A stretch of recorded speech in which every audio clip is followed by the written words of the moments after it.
Hi, this is Ron with Wheel in the Sky. Wheel in the sky. Hi, this is Ron with Wheel in the Sky, and today we're going to talk about Journey and Steve Perry between the years 1998 and 2001. In 1998, Journey had to make the very hard decision to leave Steve Perry behind and find a new singer. It all started back in 1996 when Journey was doing a reunion album after 10 years since Raised on Radio. This album was called Trial by Fire. Steve Perry had a hip injury and it prevented him from touring with the band. So the band never toured. In 1998, Columbia Records released Greatest Hits Live so that they could get back some of the money they lost with Trial by Fire. Also in 1998, Journey found a new singer named Steve Augeri. Steve Augeri used to be the lead singer in a band called Tall Stories, but now he was working at The Gap. Steve Augeri's first assignment with Journey was to record a song called Remember Me for the Armageddon movie soundtrack.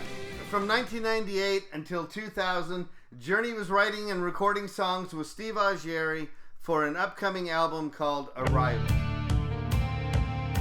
Between 1998 and 2001, Columbia Records also kept releasing compilation albums with Steve Perry as lead singer. The first one they released was the mentioned Greatest Hits Live album in 1998. Also in 1998, there was another Journey Greatest Hits compilation album released called The Journey Continues, which of course had all the top hits. In 2001, Columbia Records released another 2-CD Greatest Hits compilation called The Essential Journey, which again has all the greatest hits, and then some. Later on, they released a 3-CD package called The Essential Journey 3.0. The third CD had additional Journey songs that were hits on the radio and fan favorites. Also in 2001, MTV's sister station VH1 put together a little documentary about Steve Perry and Journey called Before They Were Rock Stars. Steve talks about his childhood, his old school days, and the first band he was in called the Sullies. So let's sit back and enjoy the show together. Let me turn off the lights, and away we go.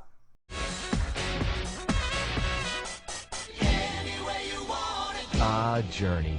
The band that's persevered for almost 3 decades, with fist-pumping rock for the boys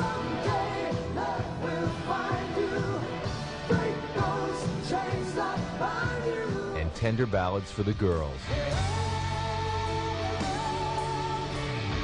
Of course, Journey is synonymous with this guy.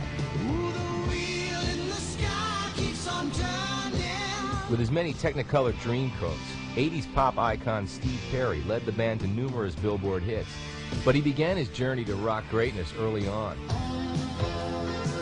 Loving, touching, squeezing, and cruising his way through childhood.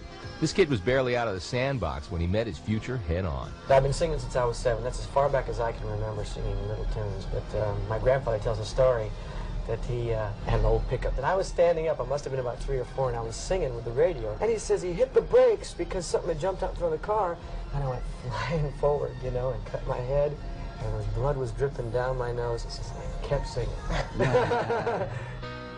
In school, Steve's talents really started to shine. He holed up in his bedroom with his drum kit under the watchful eye of the Beatles. It all paid off with his first quartet, the Nocturnes, who dropped a fortune on matching smoking jackets. Steve didn't really let his hair down until he joined the Sullies. These guys were gigging steadily enough at football games and proms to buy their own tour bus. The Sullies were going places. My mom was managing us at the time, and she got us a chance to come to the Calaveras County Fair and compete in the Battle of the Bands. And the prize was Bill Graham would get us a gig at the Fillmore. I won it.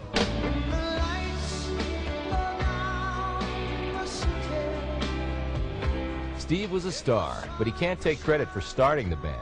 The seeds of arena rock greatness were sown here. In 1970, future Journey founders Neal Schon and Greg Raleigh were among the members of Santana's very intense, very hairy band.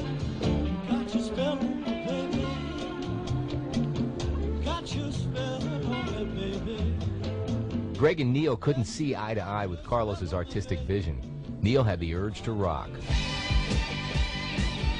When I was 15, of course, I used to get up every time I used to play the guitar. Now, you know, it happens a little bit less frequently. Don't worry, it happens to all guitarists. Greg and Neal formed Journey and set about carrying on the Santana Afro tradition. As the band matured, Greg decided to move on, opening the door for Jonathan Cain, who was back with a very solid resume. That I've known you for such a long time. Behold the Jonathan Cain Band, singing their top 44 hits, Till It's Time to Say Goodbye on American Bandstand. Still you could have said no when I turned out the lights. These guys were just too earnest for their own good. Jonathan's group soon broke up, and after a stint with the Babies, he was Journey bound. Journey looks a whole lot different these days. Steve Perry's gone and there's a new lead singer. But as long as there's butane left in the Bix and the band keeps cranking out those classic hits. Then, on December 18th, 2001, Journey with Steve Augeri released their first album together called Arrival. This is the first Journey album with Steve Augeri as lead vocalist. The album underperformed and Columbia Records dropped Journey like a hot potato after an almost 30-year relationship. Okay, thank you for watching. Please hit like and subscribe. Remember to hit notifications so you know when I put up a new video because it's not consistent. And don't stop believing.